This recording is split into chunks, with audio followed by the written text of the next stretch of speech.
नमस्ते, हमेशा खुश रहो। Morning students, myself Jevin Jyoti Kumawat, Faculty of Education Methodology. Today I am going to deliver the lecture on teaching method. As I have discussed in earlier classes various teaching methods. Today we will go further for the problem solving method.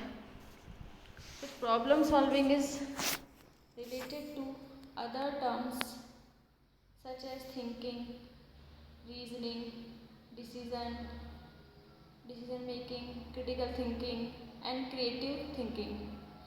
Reasoning refers to problem solving with a specific task in which the goal is to draw a conclusion from premises using logical rules based on deduction and induction. For example, if students know that monodulphos is the characteristic features of Malvaceae family, then by using this deduction they can conclude that all flowers having such characteristics must be Malvaceae family. If they are given the sequence 2, 4, 6, 8, then by induction they can conclude that the next number should be 10. So here are some definitions of problem solving method. Like, problem solving is a set of events in which human being was rules to achieve some goals. Second definition is given as problem solving may be defined as a process of raising a problem in the minds of students in such a way as to stimulate purposeful reflective thinking in arriving a rational solution. Third, problem solving involves concept formation and discovery learning. Next, basic functions of the problem solving method. First, seeking information, generation new knowledge, making decision. These are basically the functions to be done in the problem solving. Now here we have some characteristics of a problem solving. First, problem should be well defined. It should be meaningful, interest and practical. It must have some educational values. It must be related with the daily life of the students. It should have relation with the previous knowledge of the student.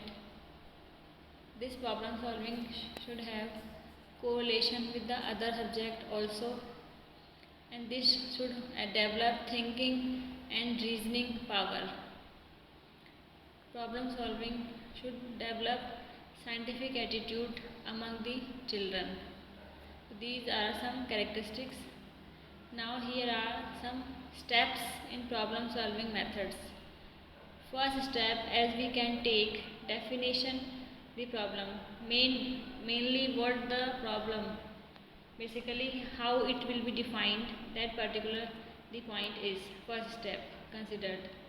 Second, presentation of the problem, how will we present the problem.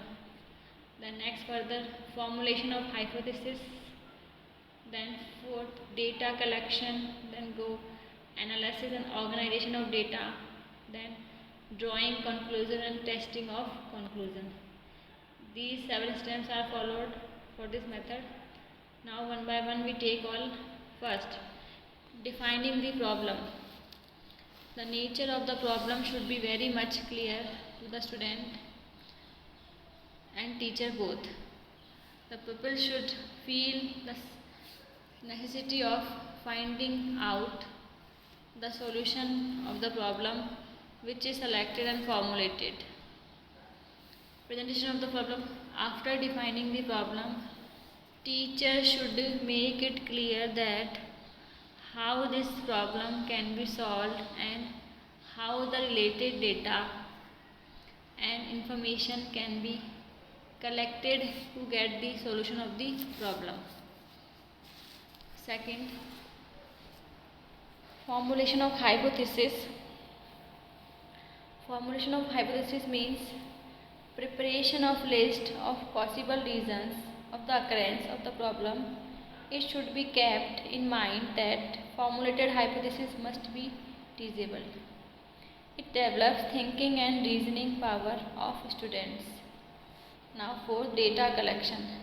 The teacher should motivate the students to collect data and information in scientific and systematic manner. Fifth, analysis and organization of data.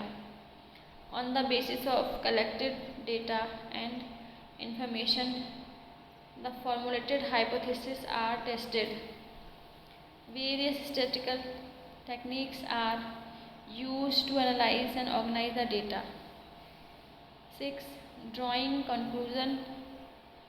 After analyzing and organization of the data, conclusions are drawn. The selection and the rejection of hypothesis is made on the basis of data collected. Testing of conclusion. Now, in no conclusion should be accepted without being properly verified. The student must be asked to be critical while testing conclusions. Thus, the correctness of the conclusion is proved by applying them in a new or different situation. So this was all about the steps of problem solving methods. I hope you understood very well about the problem solving method. Thank you.